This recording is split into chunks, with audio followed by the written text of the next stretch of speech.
प्रिय विद्यार्थियों, आज के अध्ययन का विषय है अमेरिका में अध्यक्षात्मक शासन प्रणाली।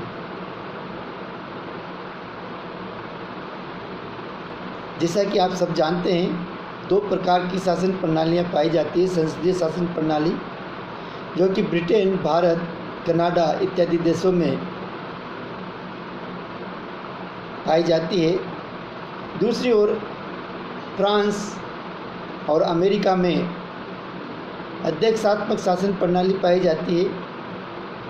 इसमें संपूर्ण कार्यपालिका शक्तियाँ राष्ट्रपति में निहित होती है।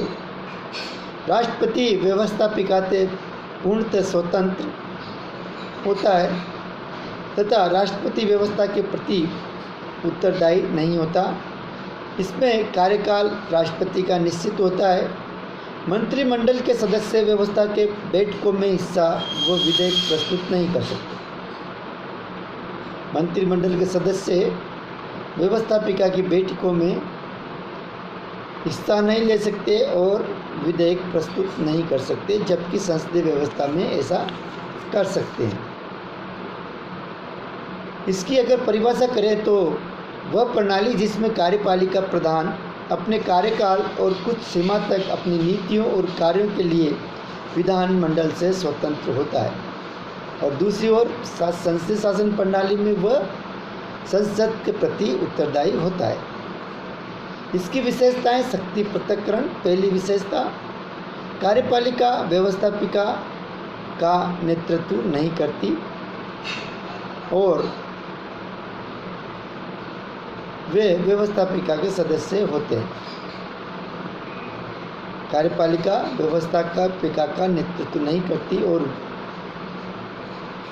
वे व्यवस्थापिका के सदस्य नहीं होते। वहाँ व्यवस्थापिका में कानून निर्माण की प्रक्रिया से कार्यपालिका का कोई संबंध नहीं होता। सेकंड विशेषता है निश्चित कार्यकाल। कार्यपालिका व व्यवस्थापिका का कार्यकाल निश्चित होता है। राष्ट्रपति को कांग्रेस को भंग करने का अधिकार नहीं होता है।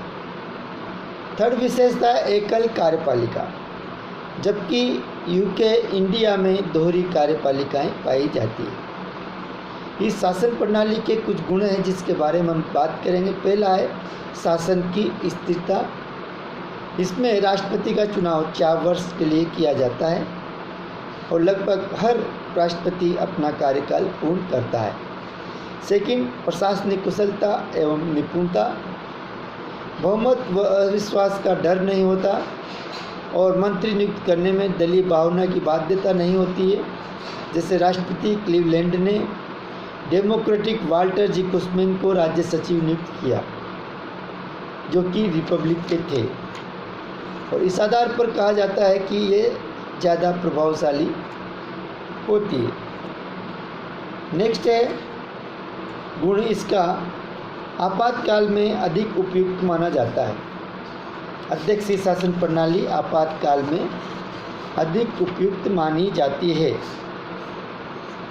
शीघ्र निर्णय लिया जा सकता है, जबकि संसदीय व्यवस्था में लंबे विचार विमर्श एवं प्रस्ताव पारित करने होते हैं। उदाहरणार्थ द्वितीय विश्व युद्ध के समय, सेकेंड वर्ल्ड वार के समय रूजवेल्ट, जो वहाँ के राष्ट्रपति अमेरिका के, सर्वोच्च सेनापति की भूमिका भी उन्होंने निभाई। चौथी है राष्ट्रीय एकता को बढ़ावा। अध्यक्षीय शासन प्रणाली में राजनीतिक दल समाज में विष घोलने का काम करते हैं, इसलिए यहाँ पर एक दूसरे का मिलकर काम किया जाता है। शक्ति पृथक्करण के लाभ। नागरिकगण कार्यपालिका, निरंकुश और विधायिका के अत्याचारों से सुरक्षित होते हैं।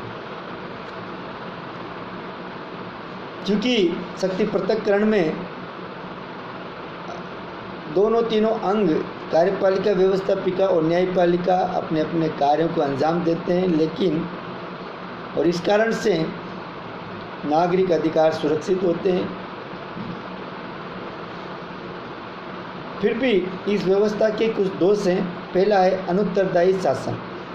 व्यवस्थापिका कार्यपालिका के दुष्कर्मों के लिए दंडित नहीं कर सकती। सेकंड, स्वेच्छाचारी शासन। राष्ट्रपति को पदच्युत करना संभव नहीं होता। थर्ड, पारस्परिक मतभेद की अधिक संभावना, कार्यपालिका व कांग्रेस में सहयोग व संतुलन का अभाव पाया जाता है। राष्ट्रपति कानून निर्माण हेतु कांग्रेस को बाध्य नहीं कर सकता। उदाहरणार्थ, राष्ट्रपति वुड्रो विल्सन ने संयुक्त राष्ट्र संघ का सदस्य यूएसए को न बना सका। चौथी है